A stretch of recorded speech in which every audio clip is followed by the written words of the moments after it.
Hello and welcome again to my YouTube channel Excellence Learning. In my last video lecture, we studied about bounds of a set, upper bound and lower bound of a set, and today we are going to start bounded and unbounded sequences. Same उसी तरह से वही definition आने वाली है। यहाँ पर भी किसी सीक्वेंस एन को हम बाउंडेड अबव तब बोलेंगे अगर कोई रियल नंबर हमें ऐसा मिल जाए सच दैट उस सीक्वेंस के सारे मेंबर उस के से छोटे हो जाएं, then that k will be known as upper bound of the sequence. Bounded below के लिए अगर हमें कोई रियल नंबर मिल जाए, सपोज एच, कि हमारी सीक्वेंस के सारे मेंबर उस एच से बड़े हो जाएं, तो इस एच को बोलेंगे lower bound of the set. और अगर किसी सीक्वेंस के पास दोनों ही हैं, उसके पास लोअर बाउंड भी है अपर बाउंड भी है, तो उस सीक्वेंस को बाउंडेड सीक्वेंस बोल देंगे। और राइट करेंगे कि a n lie between h and k for every n belong to natural number, यानी कि सीक्वेंस का जो हर मेंबर है वो एच और के बीच में बाउंड हो जाएगा, तब हम उसे बोलेंगे कि वो बाउंडेड सीक्वेंस है। तब हम उसे बाउंडेड बिलो, बाउंडेड अबव नहीं बोलेंगे, सिंपली बाउंडेड बोलेंगे। A sequence is said to be unbounded if it is not bounded. अगर कोई सीक्वेंस ना ही बाउंडेड अबव है ना ही बाउंडेड बिलो है, तब हम उसे बोलेंगे अनबाउंडेड सीक्वेंस। अनबाउंडेड सीक्वेंस की हमारे पास क्या डेफिनेशन बन जाएगी? Sequence a n said to be unbounded if given delta greater than 0 however large, there exists m belongs to n such that an mod greater than delta for every n greater than is equal m। इसका meaning है कि अगर कोई sequence N है हमारे पास और delta एक positive number है, कोई भी पॉजिटिव नंबर होगा, हाउएवर लार्ज कितना भी बड़ा हो सकता है, और कोई एक नंबर m मिलेगा हमें नेचुरल से बिलोंग करता, कि उस नंबर के बाद n greater than equal m, इस m के बाद सीक्वेंस के सारे मेंबर इस डेल्टा से बढ़े जा रहे हैं, इस डेल्टा से आगे जा रहे हैं। तो अगर इस डेल्टा से सारे नंबर बड़े हो रहे हैं सीक्वेंस को, तो इसका मतलब ये सारे नंबर जो हैं वो अनबाउंडेड हैं। तो हमारी सीक्वेंस क्या हो जाएगी? अनबाउंडेड, क्योंकि वो किसी एक पॉजिटिव नंबर, जो पॉजिटिव नंबर खुद ही बहुत बड़ा नंबर है, सीक्वेंस के जो नंबर हैं, सीक्वेंस के जो मेंबर है वो उस डेल्टा से भी बड़े हैं, उस डेल्टा से भी ज़्यादा उनकी वैल्यू आ रही है, तो सीक्वेंस क्या हो जाएगी? अनबाउंडेड हो जाएगी। एग्जाम्पल से समझते हैं। हमारे पास सीक्वेंस है a n is equal minus n. Sequence के मेंबर होंगे हमारे पास -1, -2, -3 एंड सो ऑन। अगर हम ज़ीरो की बात करें तो ये सारे के सारे मेंबर ज़ीरो से छोटे हैं। सिमिलरली -1 से ये सारे मेंबर छोटे हैं, 1 से ये सारे मेंबर छोटे हैं।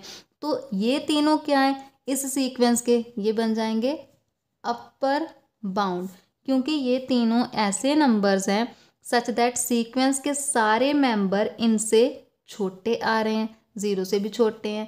A n less than equal -1 है, ए एन लेस देन 1 है, for every n belongs to natural. चाहे A1 की बात करें, A2 की बात करें, A3 की बात करें, ये A1 है, A2 है, A3 है, इन सारे मेंबर्स की अगर बात करें तो ये सारे के सारे मेंबर छोटे आ रहे हैं और ज़ीरो बड़ा है। ये सारे के सारे मेंबर छोटे जहाँ इक्वल आ रहे हैं और -1 बड़ा है, यहाँ पर सारे मेंबर 1 से छोटे आ रहे हैं। तो ये तीनों क्या हैं? अपर बाउंड इस सीक्वेंस के। अगर next example a n is equal n लेते हैं हम, यहाँ पर सीक्वेंस के मेंबर आने वाले हैं 1, 2, 3 एंड सो ऑन। A1 है, ये A2 है, ये A3 है।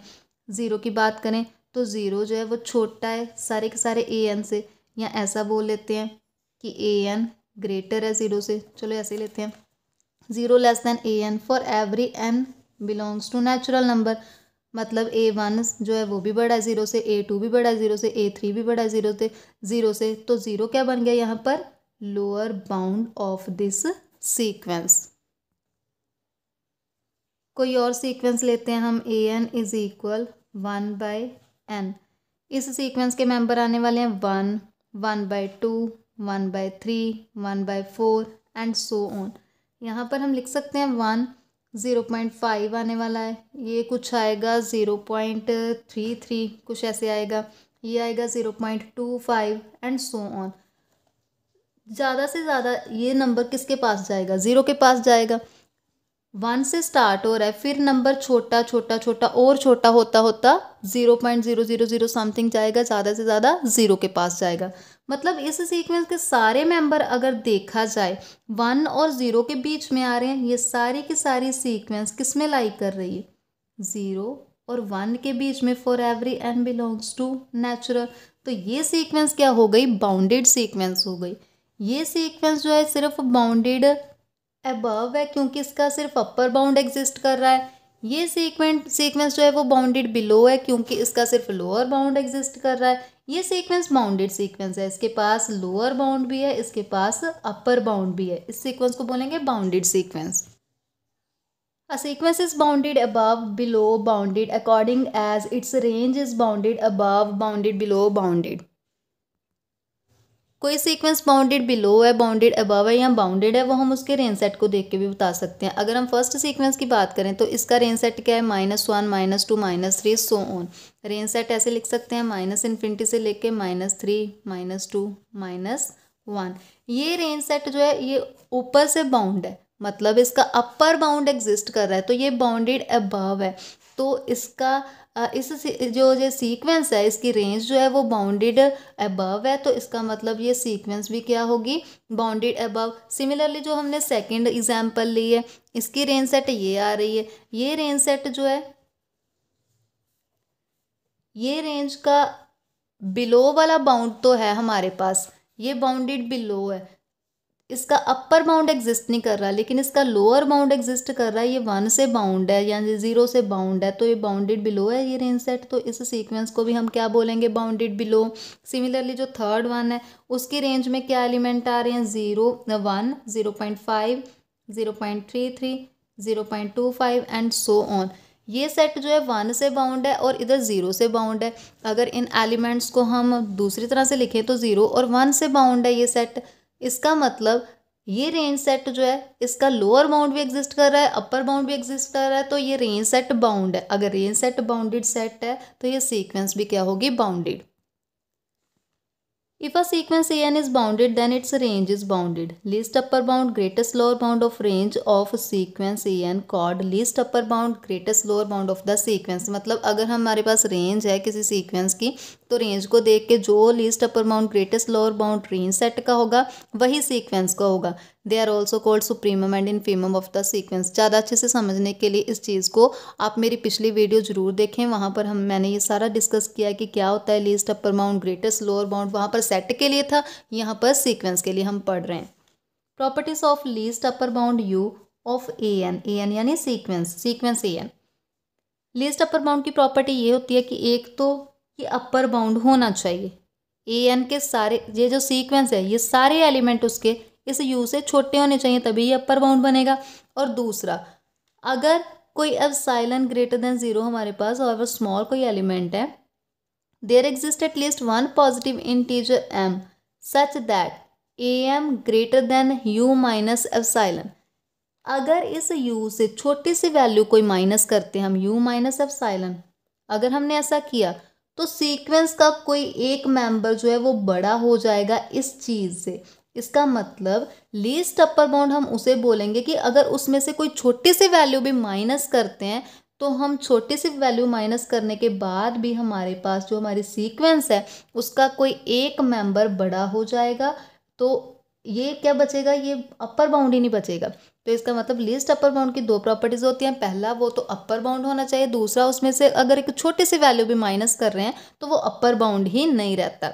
सिमिलरली अगर ग्रेटेस्ट लोअर बाउंड की बात करें, पहली बात वो लोअर बाउंड होना चाहिए, सीक्वेंस के सारे मेंबर बड़े आने चाहिए उस एल से, और ऐसा लोअर बाउंड होना चाहिए कि अगर उसमें छोटी सी वैल्यू कोई ऐड करते हैं एल प्लस एप्सिलॉन, छोटी सी वैल्यू ऐड करने पे सीक्वेंस खुद क्या हो जाएगी, सीक्वेंस का कोई एक मेंबर क्या हो जाएगा, उससे छोटा हो जाएगा, तो ये ग्रेटेस्ट लोअर बाउंड बचेगा ही नहीं।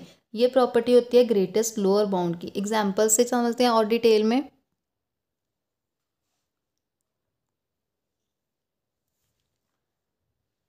an हमारे पास सीक्वेंस है -n, इसके मेंबर होंगे -1 -2 -3 एंड सो ऑन। हम बात कर रहे हैं ग्रेटेस्ट लोअर बाउंड, इसकी बात कर रहे हैं। अगर ये सीक्वेंस के मेंबर है -∞ से लेके -1 तक, यहाँ पर पहले हम लोअर बाउंड सारे के सारे निकाल लेते हैं। सॉरी, ये एग्जाम्पल लीस्ट अपर बाउंड के लिए होगी। अपर बाउंड सारे के सारे निकाल लेते हैं। कौन से होंगे अपर बाउंड, अपर बाउंड मतलब कि सारे सीक्वेंस के मेंबर इससे छोटे होने चाहिए। 0 से सारे सीक्वेंस के मेंबर छोटे हैं, 1 से छोटे हैं, 2 से छोटे हैं, 3 से भी छोटे होंगे, -1 से भी सारे मेंबर छोटे होंगे, ज़्यादा से ज़्यादा -1 के इक्वल होंगे। तो ये सारे के सारे अपर बाउंड है, -1, 0, 1, 2। ये सीक्वेंस सबसे पहले बाउंडेड अबव होनी चाहिए अगर आपने लीस्ट अपर बाउंड की बात करनी है तो उसके लिए। इसीलिए मैं ग्रेटेस्ट लोअर बाउंड मैंने कट कर दिया, क्योंकि ग्रेटेस्ट लोअर बाउंड जो होगा वो उस सीक्वेंस के लिए वैलिड होगा जो सीक्वेंस बाउंडेड बिलो होगी। यहाँ पर ये सीक्वेंस बाउंडेड अबव है। ये सारे के सारे क्या है, अपर बाउंड। अब अपर बाउंड में से हमने क्या निकालना है, लीस्ट अपर बाउंड निकालना है ना। तो इनमें से सबसे छोटा कौन है, -1। तो यहाँ पर u इज इक्वल -1, ये हमारे पास आ गया least upper bound of this sequence, या इसे हम बोल देंगे सुप्रीमम। एक तो ये बात हो गई, जो पहली प्रॉपर्टी है हमारे पास कि सारे मेंबर जो हैं वो less than is equal you आने चाहिए, ये तो हमारे पास होल्ड कर गया कि सीक्वेंस के सारे member less than is equal यू आ रहे हैं for every n belongs to natural. Second चीज़ क्या है, सेकंड चीज़ हमारे पास ये है कि अगर इस u से एक एप्सिलॉन, एक बहुत छोटी क्वांटिटी हम माइनस करते हैं, एप्सिलॉन अगर हमारे पास ये हो, इतनी छोटी क्वांटिटी, पॉजिटिव नंबर होना चाहिए लेकिन बहुत स्मॉल होना चाहिए, इस u में से अगर हम इतनी छोटी क्वांटिटी भी माइनस करते हैं ना, ज़्यादा से ज़्यादा यहाँ पर आ जाएगा, ठीक है। यहाँ पर जब आ जाएगा, ये वैल्यू क्या हो गई हमारे पास, u minus epsilon. u minus epsilon जो है वो, और ये -1 जो मेंबर सीक्वेंस का है हमारे पास, इनमें अब क्या रिलेशन आ जाएगा, -1 बड़ा हो गया।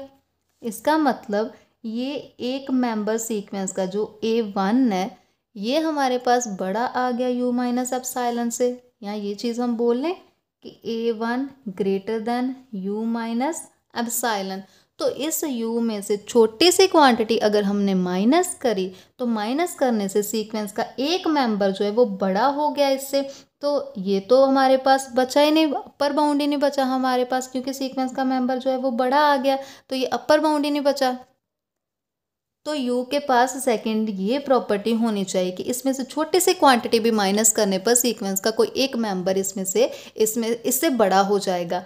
तो u को तब हम बोलेंगे कि ये लीस्ट अपर बाउंड है। अपर बाउंड तो है ही है, लेकिन सबसे छोटा लीस्ट अपर बाउंड है। सिमिलरली अगर ग्रेटेस्ट लोअर बाउंड की बात करनी है, तो पहले हमारे पास जो सीक्वेंस आएगी वो बाउंडेड बिलो होनी चाहिए। हम सीक्वेंस लेते हैं an is equal n, member आएंगे 1 2 3 सो ऑन इन्फिनिटी। ये सारे मेंबर आ गए हमारे पास। इसके पहले लोअर बाउंड निकाल लेते हैं, कितने सारे लोअर बाउंड है इसके, -3 लोअर बाउंड होगा, -2 होगा, -1 होगा, 0 होगा, 1 होगा। क्यों, क्योंकि ये सारे के सारे जो नंबर हैं सीक्वेंस के सारे मेंबर से छोटे हैं, तो ये सारे के सारे इस सीक्वेंस के लोअर बाउंड तो आ रहे हैं। लेकिन लोअर बाउंड होने के साथ साथ हमने अब किसके पास जाना है, ग्रेटेस्ट के पास जाना है। इनमें से सबसे बड़ा कौन सा है, सबसे बड़ा है 1। 1 यहाँ पर क्या आएगा हमारे पास, l is equal 1, greatest lower bound आएगा या इनफीमम आएगा। अब इसके पास भी दो ही प्रॉपर्टी होनी चाहिए। फर्स्ट प्रॉपर्टी होनी चाहिए कि an सारे के सारे मेंबर बड़े होने चाहिए for every n belongs to n। सारे सीक्वेंस के मेंबर जो हैं वो या तो 1 से बड़े हों या उसके इक्वल हों, तो ये ठीक है। ये सारे सीक्वेंस के मेंबर 1 के या तो इक्वल हैं, फर्स्ट मेंबर 1 के इक्वल है और बाकी सारे मेंबर बड़े हैं, तो ये अब लोअर बाउंड तो बन गया। अब इसे ग्रेटेस्ट लोअर बाउंड कब बोलेंगे, जब इसमें अगर एक वैल्यू भी प्लस कर दें, एक वैल्यू भी अगर ऐड कर दें। ये सीक्वेंस के हमारे मेंबर हैं, ये हमारे पास l है, इसमें छोटी सी वैल्यू एप्सिलॉन जो है 0.000001, इतना छोटा एप्सिलॉन लेना हमने, इसमें थोड़ी सी वैल्यू भी ऐड करते हैं तो ये आगे चला जाएगा l प्लस एप्सिलॉन। तो जो फर्स्ट मेंबर था सीक्वेंस का हमारे पास A1, अब इनमें क्या रिलेशन आएगा, अब l प्लस एप्सिलॉन ने बड़ा हो जाना है A1 से, या ऐसा बोल लें A1 is less then l plus epsilon.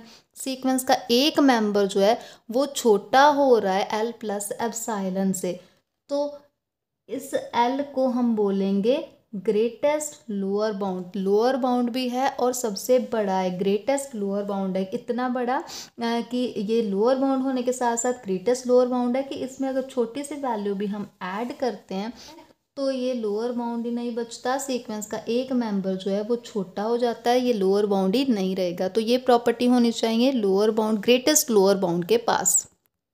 Next हमने डेफिनेशन करनी है, या डेफिनेशन कर लेते हैं बाउंडेड सीक्वेंस। अगर कोई सीक्वेंस बाउंडेड होगी तो उसे मैथमेटिकली लिखना कैसे। Assume that sequence a n is bounded.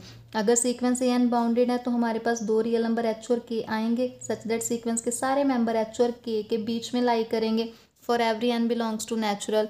M हम मान लेते हैं maximum of this h mod and k mod. तो अगर m मैक्सिमम है तो h mod less than equal m होगा, k मॉड भी लेस देन इक्वल m होगा। तो इस चीज़ को अगर ओपन करें, हमने प्रॉपर्टीज़ की थी लास्ट लेक्चर में, मॉडुलस की प्रॉपर्टीज़ की थी, वहाँ पर हमारे पास प्रॉपर्टी थी कि अगर mod x less than l होता है तो x लाई कर जाता है -l से l तक। यहाँ पर मॉड m है, अगर यहाँ इक्वालिटी होगी तो यहाँ पर भी इक्वालिटी आए, इन दोनों पे अप्लाई करेंगे। सो h lies between -m to m and k lies between -m to m। From equation number 1 and 2, 1 और 2 को यूज़ कर, ये इक्वेशन नंबर 1 है, ये 2 है, यहाँ पर ए एन सीक्वेंस h और k के बीच में लाई कर रही है, और ये इक्वेशन नंबर 2 है। Minus m is less than equal h is further less than equal a n which is further less than equal k and k is further less than equal m। तो इनको join करके आ जाएगा -m less than equal a n further less than equal m। और फिर से वही property इसी को यूज़ करके लिख सकते हैं a n mod less than equal m।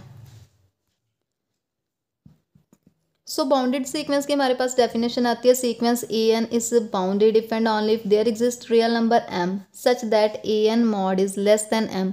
मतलब h और k की फॉर्म में लिखने की बजाय हम सिंपली ऐसे लिख सकते हैं कि अगर सीक्वेंस का मॉड किसी एक रियल नंबर m से छोटा आ रहा है फॉर एवरी n नेचुरल से, तो वो सीक्वेंस क्या होगी, बाउंडेड सीक्वेंस होगी। If each a n greater than 0 and sequence is unbounded then it is unbounded above. अगर सीक्वेंस के सारे नंबर पॉजिटिव हैं और सीक्वेंस अनबाउंडेड भी है तो वो सीक्वेंस पक्का अनबाउंडेड अबव होगी, ऊपर से बाउंड नहीं होगी। सिमिलरली अगर सीक्वेंस के सारे मेंबर जो हैं वो नेगेटिव हैं और सीक्वेंस अनबाउंडेड है तो वो पक्का अनबाउंडेड बिलो होगी। फर्स्ट के लिए एग्जाम्पल हमारे पास है a n is equal N. इस सीक्वेंस के सारे मेंबर पॉजिटिव हैं और ये सीक्वेंस अनबाउंडेड है। अनबाउंडेड होने का मतलब है कि अगर सीक्वेंस के पास दोनों बाउंड एग्जिस्ट ना करें, लोअर बाउंड भी और अपर बाउंड भी, दोनों बाउंड अगर एग्जिस्ट करते हैं तो हम सीक्वेंस को बाउंडेड बोलते हैं। दोनों में से अगर एक बाउंड भी एग्जिस्ट नहीं करता तब हम उसे अनबाउंडेड बोलते हैं। तो कोई पॉजिटिव नंबर की सीक्वेंस है, अगर वो अनबाउंडेड है तो वो पक्का अनबाउंडेड अबव होगी, मतलब उसका अपर बाउंड एग्जिस्ट नहीं करेगा लेकिन लोअर बाउंड जरूर एग्जिस्ट करेगा। इस सीक्वेंस की एग्जांपल लेते हैं। इसमें देखिए बाउंडेड बिलो तो ये सीक्वेंस है क्योंकि इसका लोअर बाउंड तो एग्जिस्ट करेगा, 0 इसका लोअर बाउंड है, 1 इसका लोअर बाउंड है, लेकिन इसका अपर बाउंड एग्जिस्ट नहीं कर रहा। तो पॉजिटिव नंबर की सीक्वेंस अनबाउंडेड होती है, अनबाउंडेड अबव होती है। वो बिलो, बाउंडेड बिलो जरूर होती है लेकिन वो अनबाउंडेड अबव होती है। सिमिलरली सेकंड जो है उसके लिए example a n is equal -n। ये सीक्वेंस क्या है, सारे के सारे नंबर नेगेटिव है, नेगेटिव नंबर्स की सीक्वेंस है, ये पॉजिटिव की थी। नेगेटिव नंबर्स की सीक्वेंस अगर अनबाउंडेड होगी तो वो अनबाउंडेड बिलो होगी, मतलब उसका लोअर बाउंड एग्जिस्ट नहीं करेगा लेकिन उसका अपर बाउंड जरूर एग्जिस्ट करेगा। इस सीक्वेंस में अगर देखें तो इसके अपर बाउंड क्या है, 0 भी इसका अपर बाउंड है, 1 भी इसका अपर बाउंड है, 2 भी इसका अपर बाउंड है, -1 भी इसका अपर बाउंड है। अपर बाउंड एग्जिस्ट कर रहे हैं, बाउंडेड अबव तो है लेकिन ये बाउंडेड बिलो नहीं है, इसका लोअर बाउंड एग्जिस्ट नहीं कर रहा। तो पॉजिटिव नंबर्स की सीक्वेंस अगर अनबाउंडेड है तो उसका जो है अपर बाउंड एग्जिस्ट नहीं करेगा, और अगर नेगेटिव नंबर्स की सीक्वेंस अनबाउंडेड है तो उसका लोअर बाउंड एग्जिस्ट नहीं करेगा, अपर बाउंड जरूर मिलेगा। Consider a sequence a n defined by a n is equal 1 by n for every n belongs to n greater than is equal 1। अगर n हम 1 से बड़ा लेके चलते हैं नंबर, अगर इसको हम रिवर्स करेंगे 1/n करेंगे, यहाँ पर भी 1/1 करेंगे, हम इनको रिवर्स करने पे इनकी इनइक्वालिटी जो है वो रिवर्स हो जाती है, लेस देन इक्वल आ जाएगा। ऑल्सो इस सीक्वेंस के सारे मेंबर 0 से बड़े होने वाले हैं, तो सीक्वेंस के सारे नंबर जो हैं वो 0 और 1 के बीच में लाई कर गए, तो AN क्या है, बाउंडेड सीक्वेंस। इस सीक्वेंस को हम पहले भी डिस्कस कर चुके हैं, हम इसको एलाबोरेट करके इसकी वैल्यूज़ राइट करके यहाँ पर हम डिस्कस कर चुके हैं। ये सीक्वेंस क्या आई थी यहाँ पर, ये सीक्वेंस क्या आई थी, बाउंडेड सीक्वेंस, क्योंकि इसका लोअर बाउंड 0 और अपर बाउंड 1 मिल रहा है। इसको इस तरह से भी प्रूव कर सकते हैं। Second example, consider sequence AN defined by n square. ये सीक्वेंस के मेंबर कैसे आएंगे, 1 square, 2 square, 3 square, so on, n square and so on. सारे के सारे मेंबर्स 1 से बड़े आ रहे हैं, मतलब ये लोअर बाउंड है इसका 1। ये बाउंडेड बिलो तो है, लेकिन ये अपर बाउंड इसका कोई एग्जिस्ट नहीं कर रहा। But there does not exist real number k such that AN less than equal k, कि सारे सीक्वेंस के मेंबर किसी एक नंबर से छोटे हो जाएं, ऐसा कोई नंबर एग्जिस्ट नहीं कर रहा। तो ये सीक्वेंस बाउंडेड अबव ना होने के कारण अनबाउंडेड सीक्वेंस है।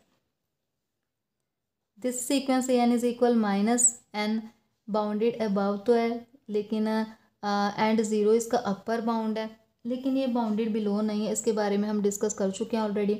सीक्वेंस -2n, ये ना ही बाउंडेड अबव है ना ही बाउंडेड बिलो है। इसके बारे में देखते हैं। इस सीक्वेंस के मेंबर कैसे आएंगे, -2⁻1 -2, फिर -2⁻2 4, इसके बाद 3 पावर करेंगे, 4 पावर, 5 पावर,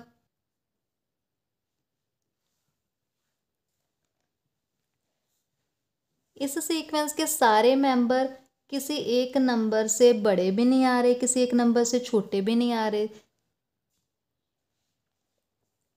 अगर इस सीक्वेंस को हम प्लॉट करने की कोशिश करें तो हमारे पास क्या आ रहा है, 1 के कॉरेस्पॉन्डिंग आंसर आ रहा है -2, यहाँ कहीं आएगा।